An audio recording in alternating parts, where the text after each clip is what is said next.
सीताराम पदाम्बुजो मधुपवद यन्मानसं लीयते। सीताराम गुणावली निशिदेवा यज्जेहया पीयते। सीताराम विचित्ररूपमनिशं यश्चक्षुषोर्भूषणम्।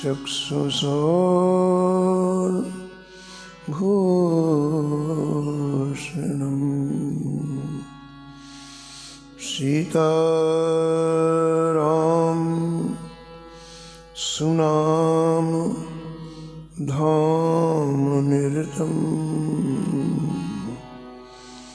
तं सद्गुरुं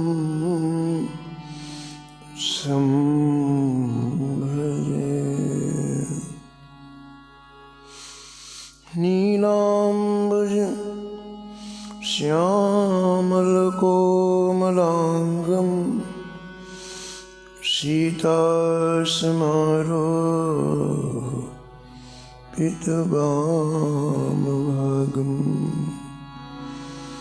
पाणो महासायकचारुचापं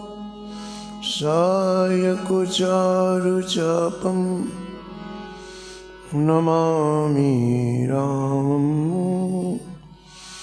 रघुवंशनाथं।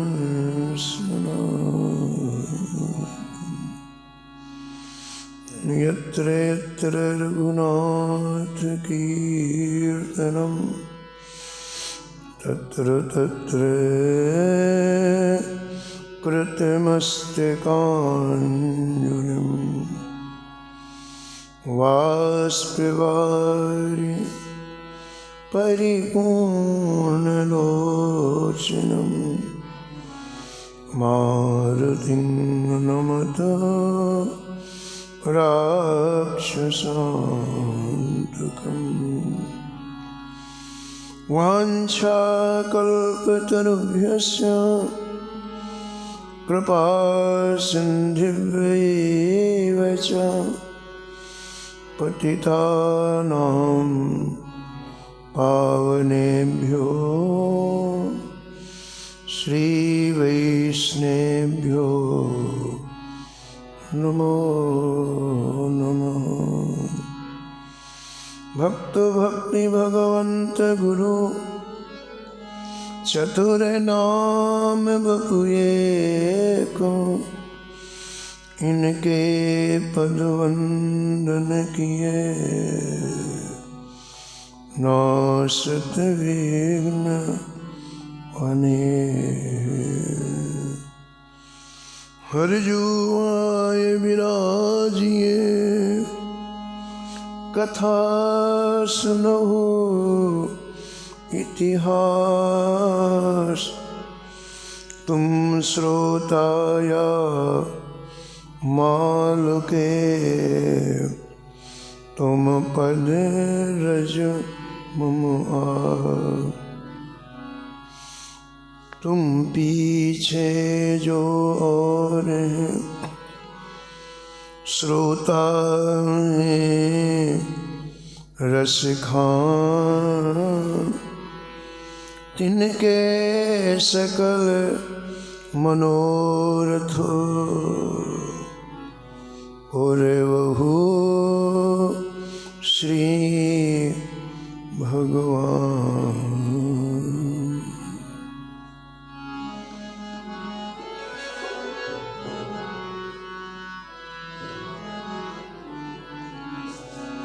राधे राधे गोविंद गोविंद राधे।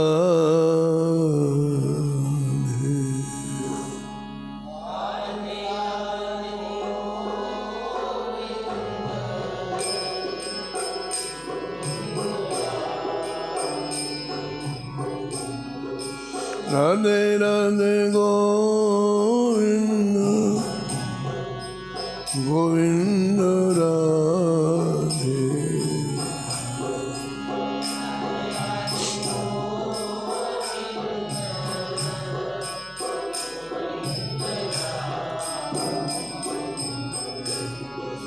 गोविंद राधे बोलो गोपाल राधे।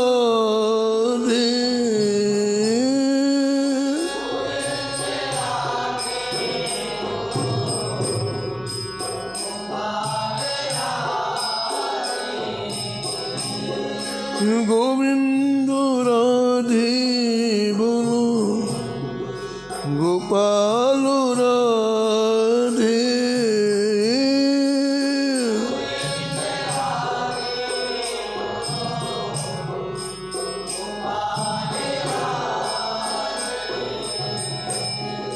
राधे राधे गोविंद गोविंद राधे।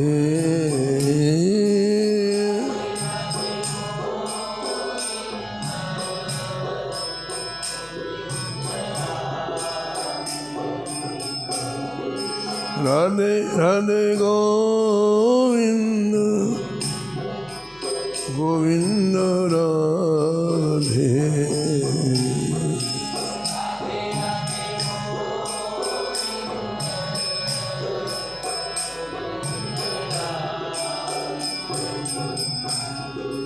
गोविंद राधे बोलो गोपाल राधे।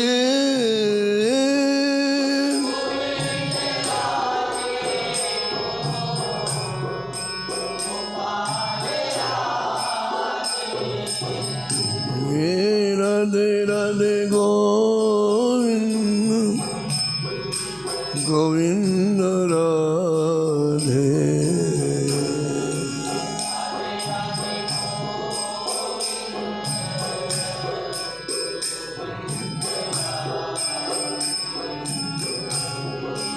राधे राधे गोविंद गोविंद राधे।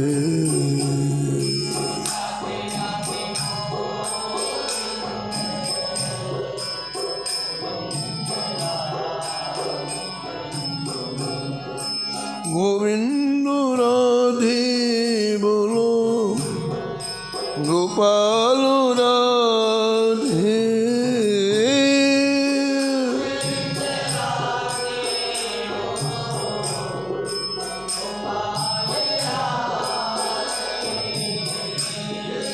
गोविंद राधे बोलो गोपाल राधे।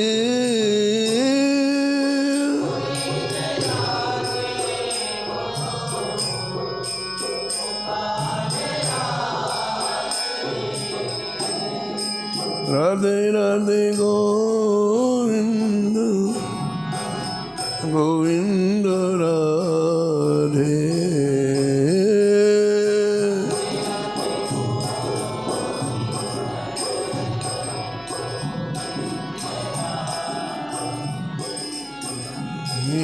राधे राधे गोविंद गोविंद राधे।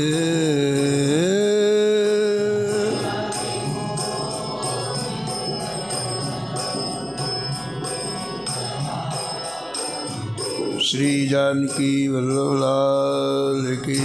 श्री मंगल मूर्ति हनुमान जी महाराज की। सुबह कर श्री भक्तपाल जी की। संत भगवान की। श्री स्वामी अग्रदास जी महाराज की। श्री नाभाजी महाराज की। श्री प्रियादास जी महाराज की। श्री वृंदावन धाम की। श्री बांके बिहारी लाल की। श्री राधा वल्लभ लाल की। श्री गिरिराज जी महाराज की। श्री यमुने महारानी की। श्री राम नाम महाराज की। श्री जगद्गुरु रामानंदाचार्य भगवान की। श्री महाराज जी की जय। जय श्री राम।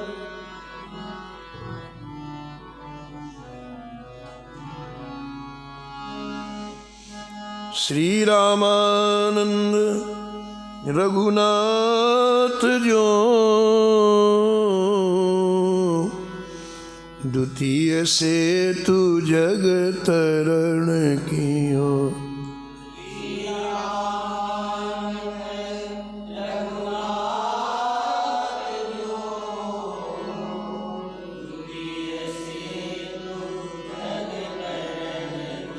अनंतानंद कबीर सुखा सुर सुर पद्मावत नर हरि।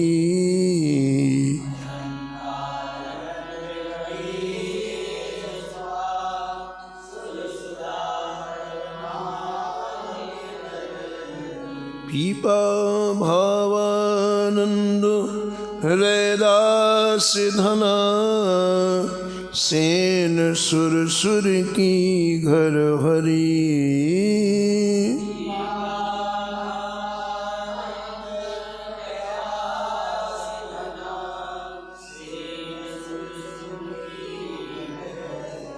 औरों शिष्य प्रशिष्य एक ते एक उजागर।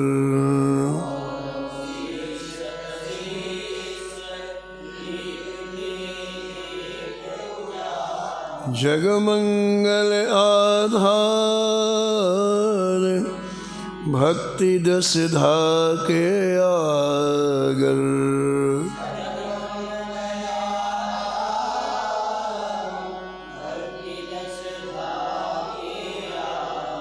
बहुत काल बपुधार के प्रणत जनन को पार दियो।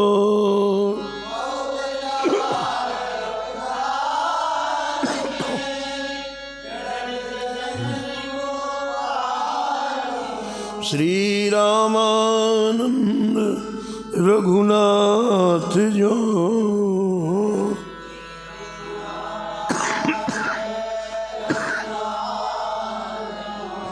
द्वितीय से तू जग तरण कियो।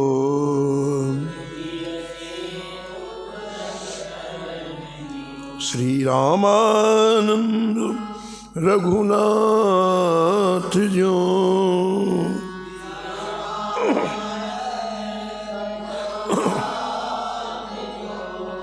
द्वितीय से तू जग तरण कियो।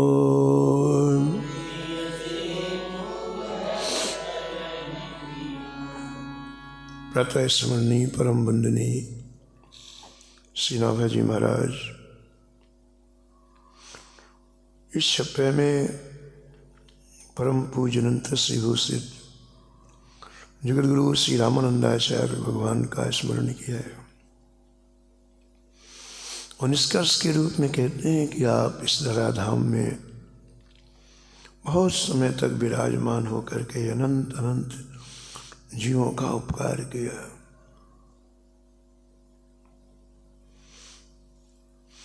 पूर्व प्रसंग में आप श्रवण कर रहे थे कि गुरु रामानंदाचार्य जी ने एक बार अपने शिष्यों को संपूर्ण देश से बुलवाया और ग्रंथकार कहते हैं कि करोड़ों की संख्या में शिष्य है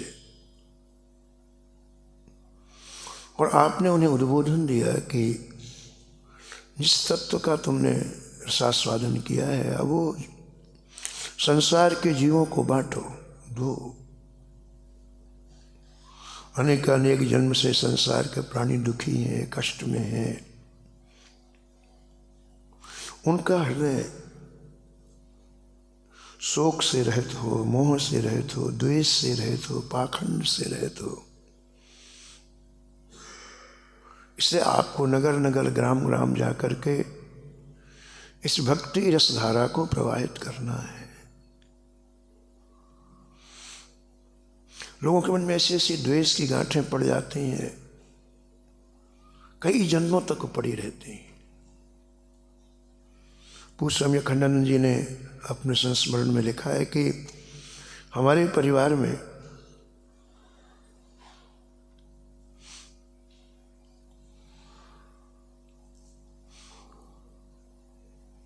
ये 2 परिवारों में आपस में वैमनस्य हो गया,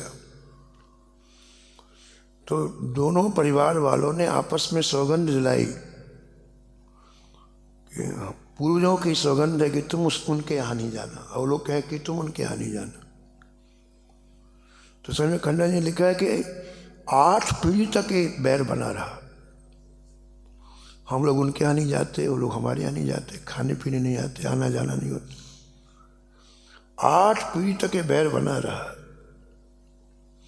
बोले जब मैं साधु हुआ, संतों के बीच में आया, तो मैंने संतों से सुना कि द्वेष का परिणाम बड़ा खतरनाक होता है। किसी से हम द्वेष करेंगे ना, तो उसको हमको बहुत बड़ी सजा नरक में मिलती है, और किसी पाप की इतनी बड़ी सजा नहीं मिलती जितनी द्वेष की होती है। तो मैंने संतों के सामने अपनी बात रखी कि हमारे परिवार में इस तरह से पिछले 8 पीढ़ियों से द्वेष चला आ रहा है। संतों ने कहा कि इस चीज़ को जितनी जल्दी हो ख़त्म करो, जितनी जल्दी हो। ये कैंसर का परमाणु है, फैला तो फैलता जाए, इसको समाप्त करो आप। मुझे संतों में आने के बाद मुझे पता चला कि ये बहुत बड़ा रोग है। तो मैं जब दोबारा गया, तो जिनसे हमारा द्वेष था हम उनके यहाँ बिना बुलाई पहुँच गए, उनके यहाँ जा कर के भोजन किया, फिर हमारे यहाँ आने लग गए, मामला समाप्त हो गया।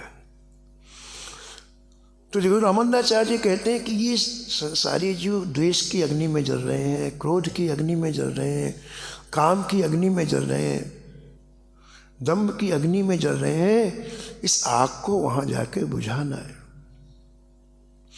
और संतों के सिवा दूसरा कोई कर नहीं सकता है। जिसके हृदय में आग लगी हो, कैसे दूसरे की आग बुझाएगा? जिसके हृदय में शीतलता होगी वही तो आग को बुझाएगा। पानी आग को बुझाती है, आग आग को नहीं बुझाती है। जैसे हमारे हृदय में द्वेष, वैसे आपके, हमारे हृदय में दम, आपके, तो बीमारी कैसे दूर होगी? तो जगतगुरु रामानंदाचार्य जी ने ऐसा ही आज्ञा करी है कि संसार भर में तुम लोग जा करके और भक्ति का प्रचार प्रसार करो। ये आपने कल श्रवण किया। अब सावधानी की बात कही।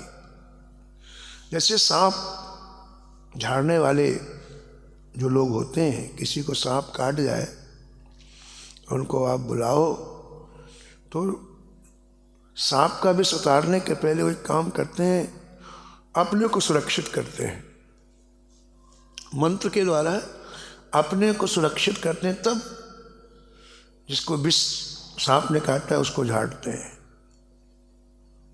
मंत्र से सांप आता है, सीधे उसी के ऊपर अटैक कर दे तो पहले अपने को सुरक्षित करते हैं। ऐसे आचार्य चरण ने कहा है कि भाई आप भक्ति का ये दिव्य रस पिलाने के लिए जब समाज के बीच में जाओगे तो तुम्हें कौन कौन से खतरे हैं पहले ये सुनो। तुम वही आप पिछले दिनों में श्रवण कर रहे थे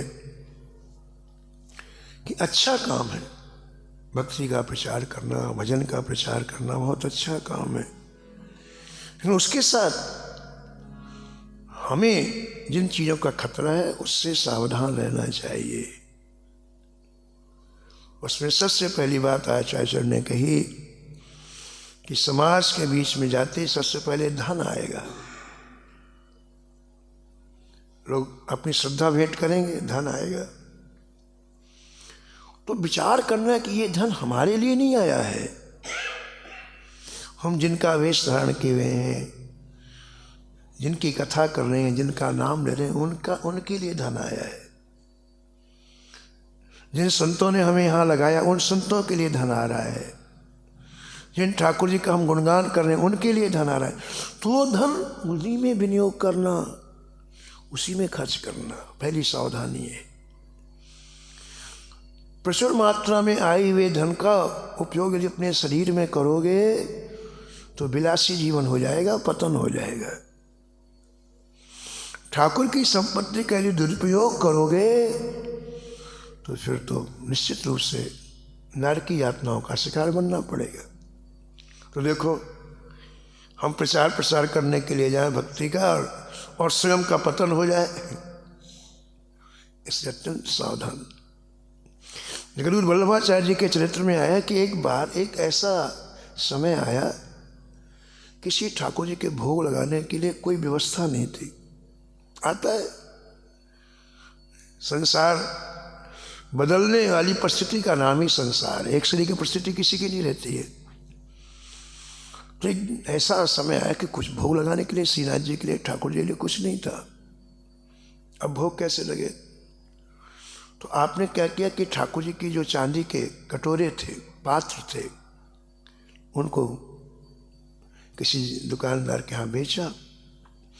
उससे जो धन मिला उससे आपने ठाकुर जी के भोग की व्यवस्था की। लेकिन ठाकुर जी का भोग लगाने के बाद स्वयं नहीं पाए। ये ठाकुर जी के का धन है, इसे अपने में शरीर में नहीं लगाऊंगा। नहीं पाए, बिल्कुल उपवास रखा आपने, कुछ नहीं पाया। फिर एक दो दिन के बाद जब व्यवस्था हुई तब आपने ठाकुर जी को भोग लगाया पाया। लेकिन ठाकुर जी की कटोरी जो बेची चांदी की, उससे आपने कुछ नहीं पाया। और इसके बाद आपने अपने शिष्यों को बुला करके कहा कि ठाकुर जी की संपत्ति का जो दुरुपयोग करेगा उसका सर्वनाश हो जाएगा। कहने का प्रेमी तात्पर्य है कि हम लोग समाज के बीच में आए तो कवच पहनना चाहिए, अपनी सुरक्षा करनी चाहिए। आचार्य चरण ने कहा कि धन का, ठाकुर जी के धन का, जो संतों के लिए धन है, उसको अपने शरीर के भोग विलास में परिवार के लिए खर्च नहीं करना चाहिए, नहीं निश्चित रूप से दुर्गति होगी। और दूसरी बात क्या कही कि समाज में जाएंगे तो प्रतिष्ठा मिलेगी, जय जयकार, बहुत अच्छा, मान बढ़ाई मिलेगी। और ये मान बढ़ाई अहंकार को बढ़ाने वाली है। और ठाकुर जी को अहंकार बिल्कुल पसंद नहीं है, बिल्कुल। गुमान गोविंद ही भावत नहीं। बड़े बड़े पापियों का उद्धार ठाकुर जी कर देते हैं, लेकिन गुमानी व्यक्ति का, घमंडी व्यक्ति का भगवान दर्प अपने द्वारा नष्ट करते हैं।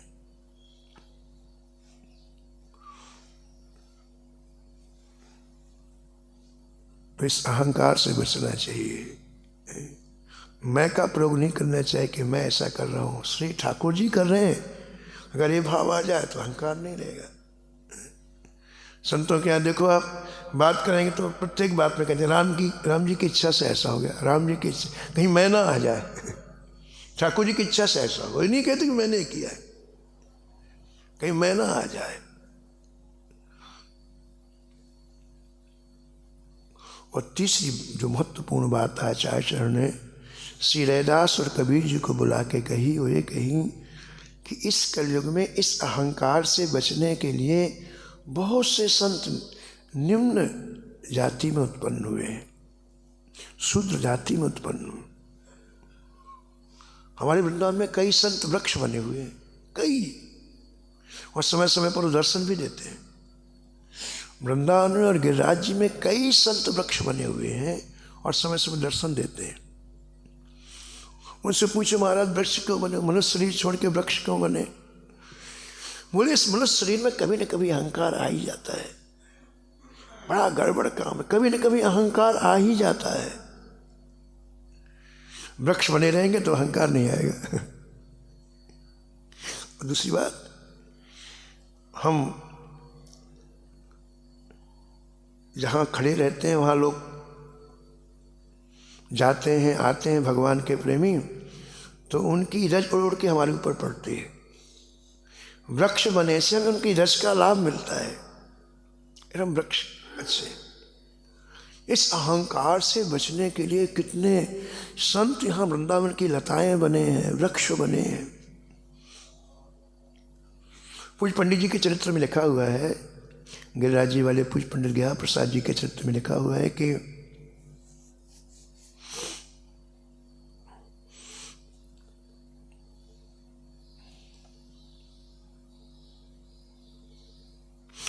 गिरिराज जी में किसी किसान ने अपना खेत बेच दिया। उस खेत में एक वृक्ष था, तो उसने वृक्ष को भी बेचा। वृक्ष की कीमत अलग लगाई, लोगों को लकड़ी मिलती है वृक्ष से, तो किसी को उसने वो वृक्ष 10 रुपए में बेच दिया। पुराने जमाने की बात है। और उसने निश्चय किया कल वृक्ष को काटूंगा और इसकी लकड़ी घर ले जाऊंगा या बेच दूंगा। तो रात्रि में ही उस वृक्ष ने, उस समय गिरिराज जी में कोई कोतवाल था, उसे स्वप्न दिया कि देखो भाई, हम इस वृक्ष में रह करके, एक संत ने स्वप्न दिया हम भजन कर रहे हैं और ये काट देगा तो हमारा भजन रुक जाएगा और हमारा शरीर ही पूरा हो जाएगा। तो भाई आप ऐसी व्यवस्था करो कि वृक्ष काटे नहीं। तो फिर वो कोतवाल बड़ा धार्मिक था महाराज, पंडित जी के पास जाता था। पंडित जी के पास जाकर ये घटना बताई और फिर पंडित जी ने कहा अरे भाई जल्दी करो, कुछ ना कुछ उपाय करो। तो जिसने वो वृक्ष खरीदा था उसको 20 रुपए दिया कोतवाल जी ने, और फिर वृक्ष नहीं काटने दिया। अभी की घटना है, ऐसे बहुत सी घटनाएं। तो अभिमान ना आने पाए, अहंकार ना आने पाए, इसके लिए ये लोग कलयुग में निम्न जाति में उत्पन्न होंगे।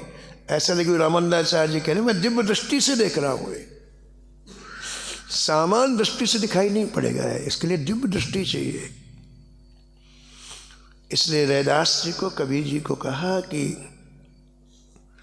उन लोगों ने जन्म तो ले लिया, लेकिन जन्म लेने के बाद अपने स्वरूप की उनको विस्मृति हो गई। इस संसार का स्वरूप वो स्वामी ने विनय पत्रिका में लिखा है कि संसार में जो भी जन्म लेता है वो सर्प के फण में लेता है।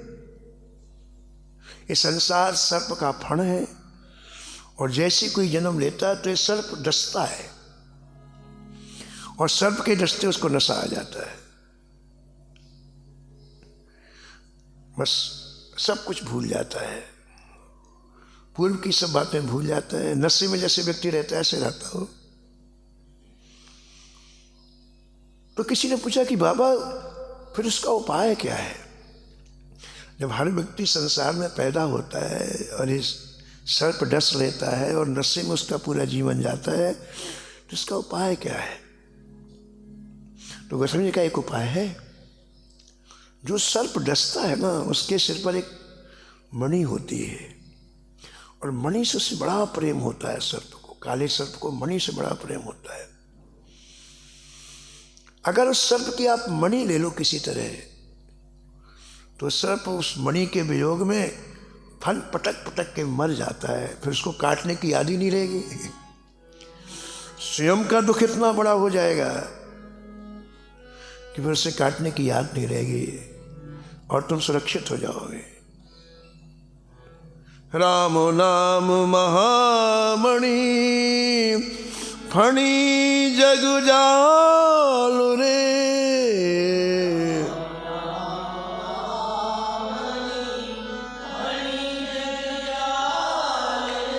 मणि लिए फणी जिए व्याकुल विहाल रे, मणि लिए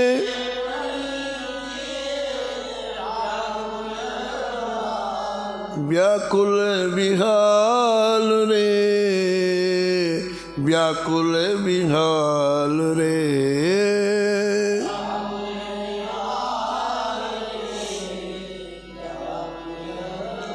इस संसार रूपी सर्प की मणि है राम नाम, कृष्ण नाम, हरि नाम। अगर ये नाम आप अपने पास रखो तो इस संसार रूपी सर्प का कोई असर नहीं पड़ेगा, ये खुद अपना फन पटक पटक के मर जाएगा। तो श्री जगद्गुरु रामानंदाचार्य ने श्री रैदास जी को और कबीर जी को बुला करके कहा कि बहुत से संत जन्म तो ले लिए लेकिन उनको भूल गया है हम कौन है, तो तुम उनके पास जाओ और जैसे व्यक्ति सोते को जगाता है ऐसे उनके स्वरूप का स्मरण दिलाओ।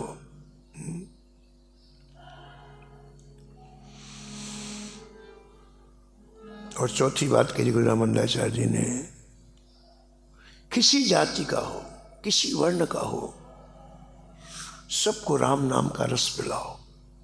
सबको, सब दुखी हैं और जीव मात्र को सुखी करना है।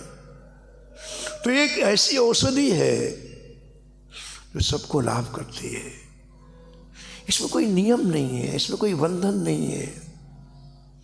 2 वर्ष का बच्चा, 5 वर्ष का बच्चा, 90 वर्ष का बूढ़ा, 100 वर्ष, सब ले सकते हैं। किसी भी स्थिति में ले सकते हैं। इसलिए सारे भेदों को मिटा करके तुम इस राम नाम की धारा में सबको डुबो। राम नाम सम जग तरणो, राम नाम साधन अपरुन को,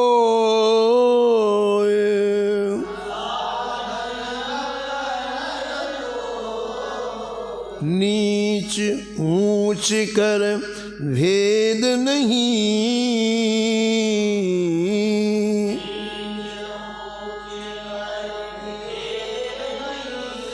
या मैं तन कहूँ होए,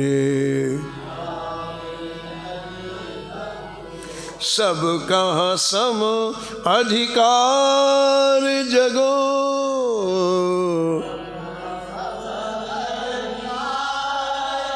राम नाम भ्रम नहीं,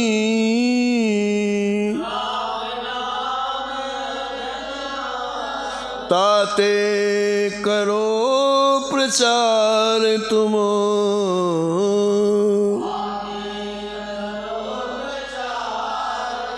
सब वर्णन के माही, ताते करो प्रचार तुम,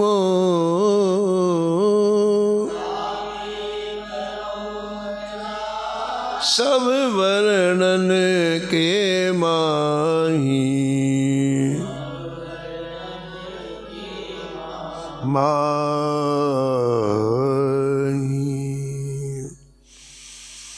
श्री कबीर जी और रैदास जी आदि जितने समस्त सगण थे, सबने गुरुदेव की आज्ञा को सुधार किया, ऐसा ग्रंथकार कहते हैं। आगे वर्णन करते हैं कि एक दिन श्री नारद जी ब्रह्मलोक से काशी परम पूज्य गुरु श्री रामानंदाचार्य जी के समीप में आए और बड़ी प्रेम भरी वाणी से बोले, प्रस्थान त्रय भाष्य अनेका, प्रस्थान यद्यपि भय सकल सविवेका,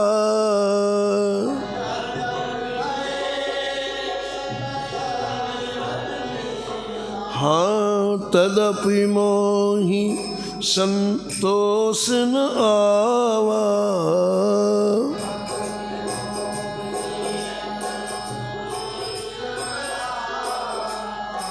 राम परत न काहू गावा, राम परत न। श्री नारद जी ने स्वामी रामानंदाचार्य जी से कहा कि वेद, उपनिषद, गीता के अनेक भाष्य हुए, ब्रह्मसूत्र पर भी अनेक भाष्य हुए, और वो जितने भाष्य हुए वो सब ज्ञान और वैराग बढ़ाने वाले हैं, परंतु मुझे संतोष नहीं हुआ है, क्योंकि उन भाष्यों में परात्मा ब्रह्म श्री राम जी के परत्व का ठीक से किसी ने वर्णन नहीं किया। श्री राम जी पर से भी पर ईश्वर हैं, पूर्ण ब्रह्म हैं, जिनका भगवान शंकर और हमारे सर्वज्ञ ब्रह्मर्षि भजन करते हैं। आप कृपा करके ब्रह्मसूत्र आदि पर भाष्य रच करके अपनी लेखनी के द्वारा उन दिव्य भावों को प्रकट करें, कोई भाव गुप्त ना रखें। आप कह रहे हैं कि जो दिव्य भाव हैं लेखनी के द्वारा आप उनको प्रकट करें, इसलिए मैं आपके पास आया हूँ। एवमस्तु कही कृपा निधान, एवमस्तु नारद चले करत गुणगान,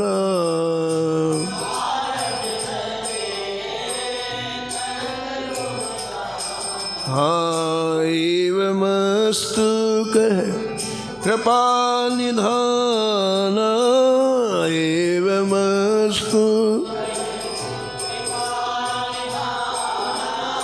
नारद चले करत गुणगान।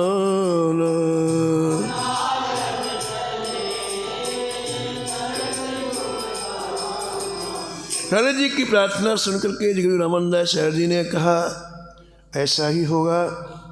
नारद जी प्रसन्न होकर के ब्रह्मलोक चले गए और आप विचार करने के बाद आनंद भास की रचना की, ऐसा ग्रंथकार वर्णन करते हैं।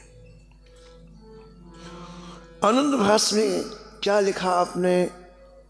ग्रंथकार कहते हैं कि विशिष्टाद्वैत तीन तत्वों का वर्णन बड़ी विलक्षणता से आपने किया।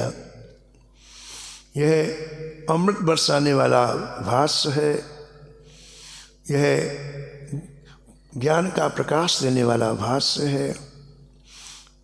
तो हमारे आनंद भाष्य को लिखने के पश्चात स्वामी रामानंदाचार्य जी ने सबसे पहले कृपा करके अपने प्रधान शिष्य अनंतानंद आचार्य जी को पढ़ाया।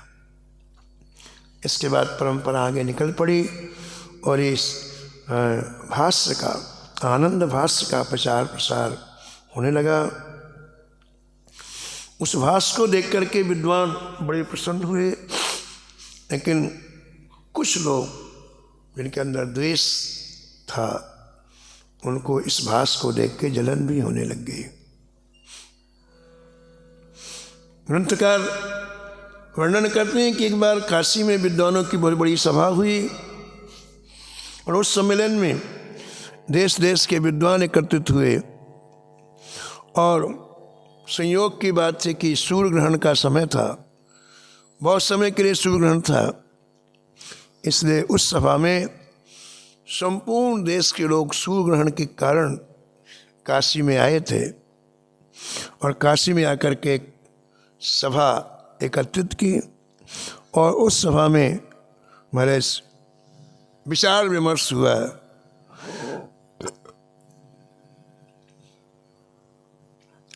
कोई द्वैत के बारे में कह रहा है, कोई अद्वैत के बारे में कह रहा है,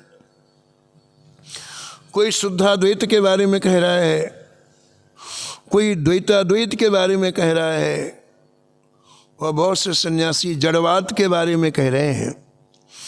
ऐसे अनेक विद्वानों ने अपनी अपनी बात कही, लेकिन कोई किसी की बात मानने के लिए तैयार नहीं है।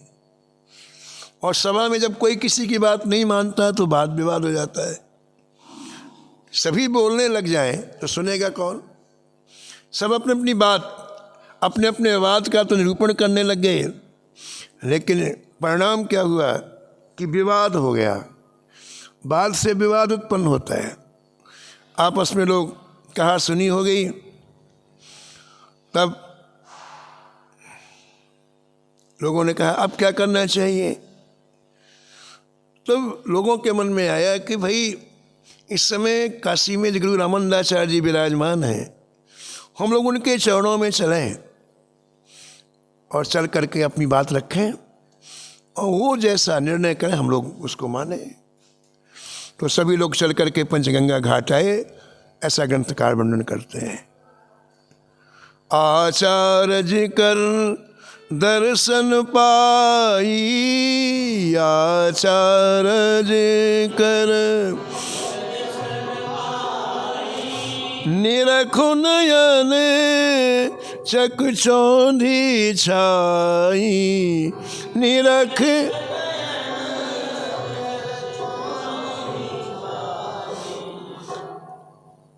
गुरु रामानंदाचार्य जी निरंतर भजन में रहते थे और भजन का ऐसा प्रभाव कि उनके रोम रोम से हमारा दिव्याद्य प्रकाश प्रकाशित होता था। तो ये संपूर्ण देश के विद्वानों ने जब पहली बार उनका दर्शन किया तो बोले, एक बार तो डर गए कि इनके सामने हम खड़े ही नहीं हो सकते, इतना इतना प्रकाशित हो रहा है बपू। फिर अपने आप को सावधान किया विद्वानों ने सभी, और सावधान करके जगुरु रामानंदाचार्य जी से अभिमान के सहित बोले, ऐसा लिखा है। बोले वचन सहित अभिमाना, यही दिक्कत है। अपनी बात अभिमान के सहित बोले, और यही सबसे बड़ा दरवाजा है, रोक है, दीवाल है। संतों के और प्रभु की प्राप्ति में अभिमान बहुत बड़ी दीवाल है, इससे व्यक्ति पार नहीं हो पाता है। उन विद्वानों ने कहा कि आप जगत में सिद्धों में शिरोमणि हैं, आप में ईश्वरता प्रत्यक्ष देखी जाती है। हम लोग इसलिए आए हैं कि आप ब्रह्म का निरूपण करें। हम लोग निर्णय नहीं कर पा रहे हैं कि अद्वैत हैं कि द्वैत हैं कि द्वैताद्वैत हैं कि क्या हैं, हम लोग निर्णय नहीं कर पा रहे हैं। तो हम आपके पास आए हैं कि आप अपने निज अनुभव के द्वारा ब्रह्म का निरूपण करें। जगुरु रामानंदाचार्य ने सबसे पहली बात ये कही कि यदि पूछने वाले के मन में अहंकार होता है तो उसको समाधान नहीं होता है। यदि आपको ये बात जाननी है तो सबसे पहले अभिमान को हृदय से निकालो। अरे जगह बनाओगे तब तो कोई चीज जाएगी। आपने जो जिज्ञासा की, यदि इसका समाधान चाहिए तो एक बार आप लोग सभी जितने लोग आए हो हृदय से अभिमान को निकालो। तब बोले श्री जगत गुरु रामानंदाचार्य, जिज्ञासा जहि ब्रह्म की, तजय गर्व कर कार, तजय गर्व कर कार। तो सब लोग दीन हो गए हाथ जोड़ के, और तब आचार्य चरण बोले, देखो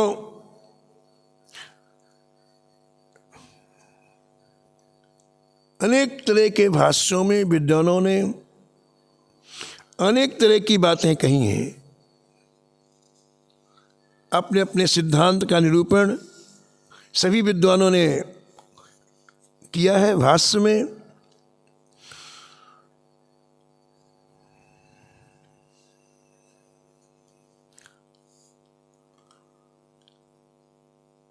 लेकिन फिर भी तर्क और कुतर्क के द्वारा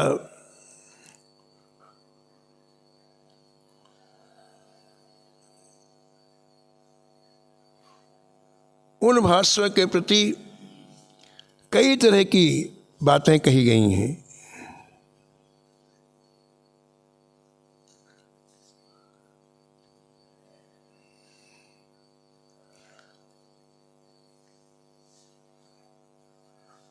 हमने जो भाष्य लिखा है, जगुरु रामानंदाचार्य जी ने कहा, इस भाष्य में किसी का खंडन नहीं है, किसी का मंडन नहीं है। जो यथार्थ है उसका दिग्दर्शन कराया गया है। व्यास जी के ब्रह्म सूत्र का जो भाष्य है उसमें सबको संतोष हो सके ऐसा ये भाष्य है, आनंद भाष्य है। उस आनंद भाष्य को पढ़ करके जगुराम रामानंदाचार्य जी ने सुनाया। तो जितने विद्वान थे, ग्रंथकार कहते हैं कि सबको समाधान हुआ। एक दूसरे की व्यक्ति जब नहीं मानता है कोई बात, तो वाद विवाद होता है, झगड़ा होता है। लेकिन किसी की बात को जब स्वीकार कर लिया जाता है तो वाद विवाद नहीं होता है। तो रामानंदाचार्य जी ने जब आनंद भाष्य सुनाया तो कुछ लोगों ने तर्क किया कि वेदव्यास जी ने जो ब्रह्मसूत्र लिखा उसका यही मत है, ये कैसे पता चले? आपने जो लिखा है उसका यही मत है, ये कैसे पता चले?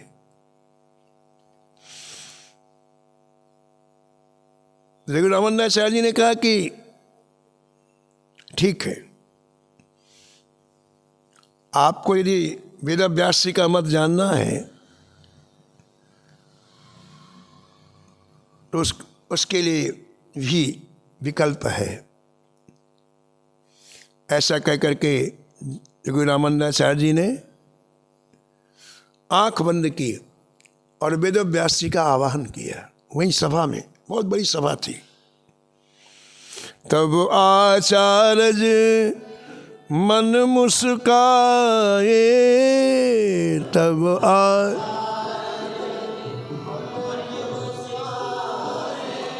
आवाहन करी व्यास बुलाए।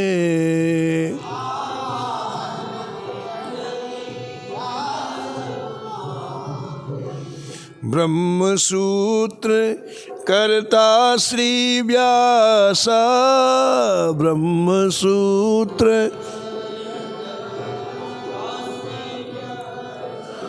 प्रगटे छायो प्रबल प्रकाश।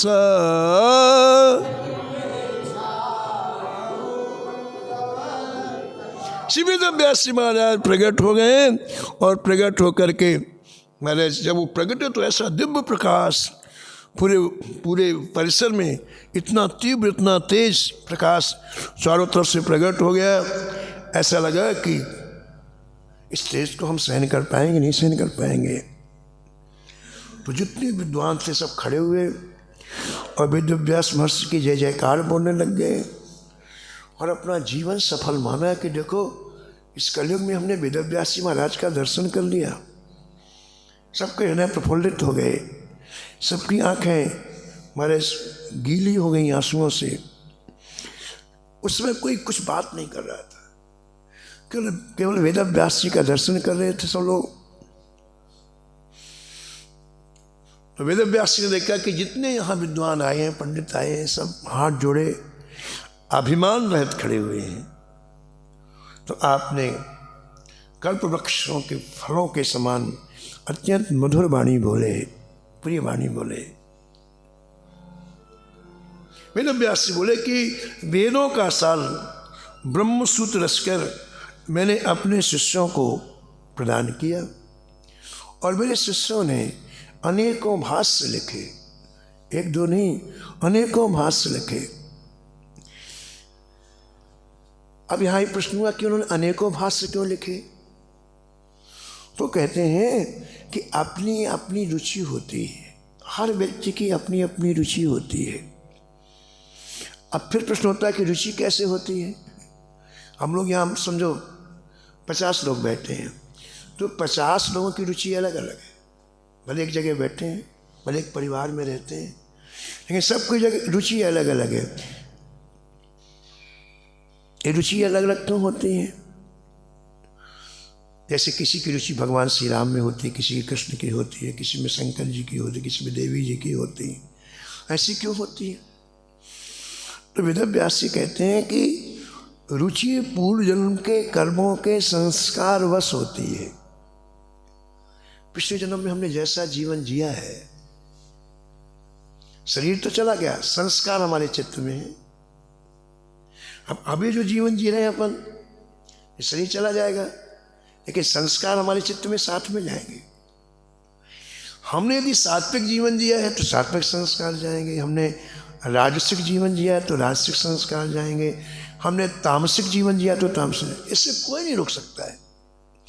और इस जीवन के जैसे संस्कार हैं, अगला जो जन्म मिलेगा मतलब हमारी रुचि वैसी होगी।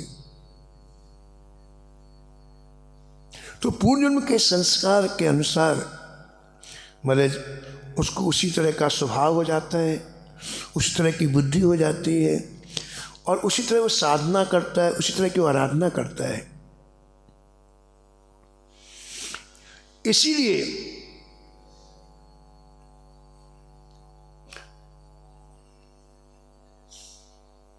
लोगों ने ब्रह्म सूत्र के भास अलग अलग किए। जिनके जो इष्ट थे उन इष्ट परक लोगों ने भास की रचना की, और अपने अपने पूर्व जन्म के कर्मों के कारण अपने अपने मत को पक्ष लेकर साबित करने का प्रयास किया है। वेद व्यास जी कहते हैं जैसे कि आप किसी मेले में जाओ तो मेले में अभी आप पहुँचे नहीं हो, करीब 1 किलोमीटर दूर हो, तो मेले की बड़ी भयंकर आवाज़ आपको सुनाई पड़ेगी। ओ हो हल्ला कर रहे हैं लोग, बात कर रहे हैं, और बड़ी दूर तक फैलती है। जहाँ हजारों लोग इकट्ठे होंगे तो बातचीत तो फैलेगी ना। तो जब आप मेले से दूर रहते हैं तो वो आवाज़, वो शोरगुल आपको बहुत तेज तेज सुनाई पड़ता है।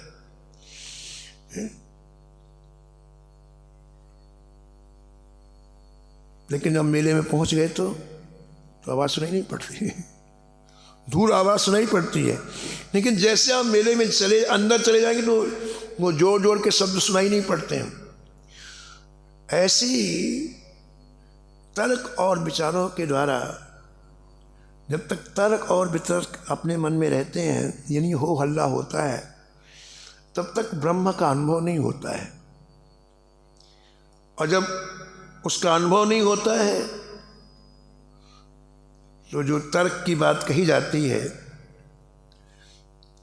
वो सत्य नहीं है। अनुभव होते ही तर्क बंद हो जाता है। जब तक तर्क अनुभव नहीं होता है ब्रह्म का, तब तक तर्क वितर्क प्राणी करता है। इसलिए इन वाद विवादों को छोड़ करके सत्य तत्व को पकड़ना चाहिए, ऐसा वेद व्यास जी कहते हैं। यह जान बाद विवाद हट, यह जान बाद विवाद हट, तजी सत्य तत्व निहारिये, तजी सत्य तत्व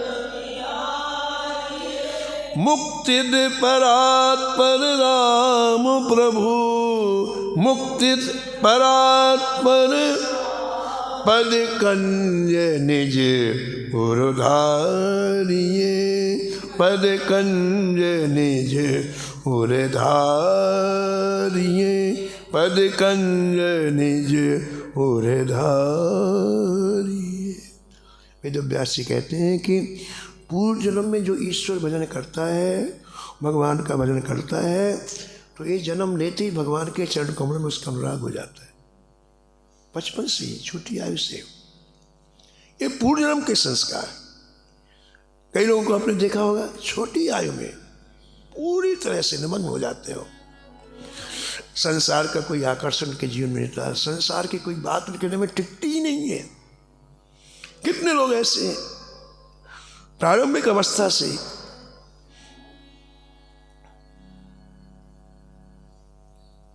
तो ऐसे भक्तजन भक्ति को प्राप्त करके फिर वाद विवाद में नहीं पड़ते हैं। तो ऐसा जान करके वाद विवाद को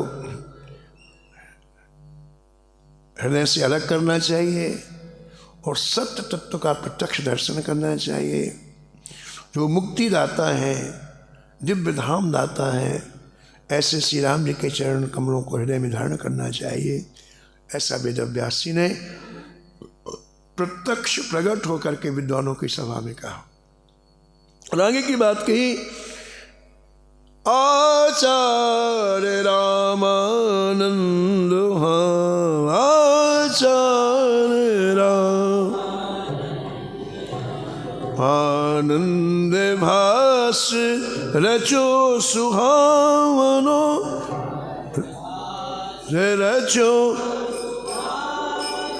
मोह अति प्रिय भास मोह अति प्रिय भास पुण्य देव ऋषि मन भावनो पुनि देव ऋषि जो कछु लिखो यही मांग सोई जो कछु लिखो यही मांग सिद्धांत साचो जानिए सिद्धांत साच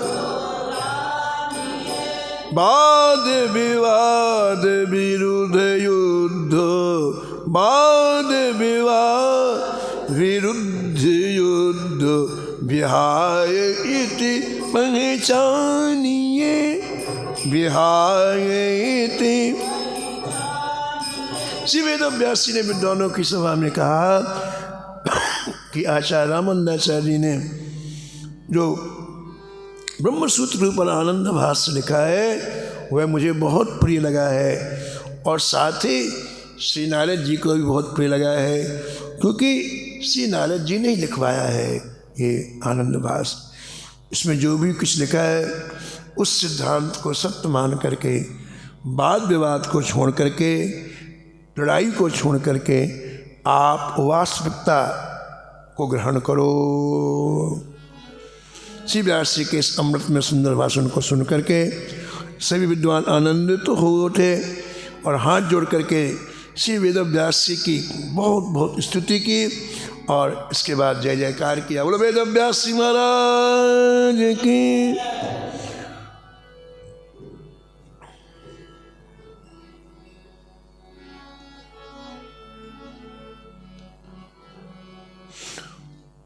वेदव्यास जी बहुत प्रसन्न होकर जब स्तुति की विद्वानों ने तो आनंद भास की विशेषता बतलाई। वेदव्यास जी बोले कि वेदों में कुछ ऋचाएँ अद्वैत तत्व का प्रतिपादन करती हैं, कुछ ऋचाएँ द्वैत का प्रतिपादन करती हैं। तो जब कोई अद्वैत का पक्ष लेता है तो वो द्वैत की ऋचाओं को बुरा बताता है और जब कोई द्वैत का पक्ष लेता है तो अद्वैत की ऋचाओं को बुरा बताता है।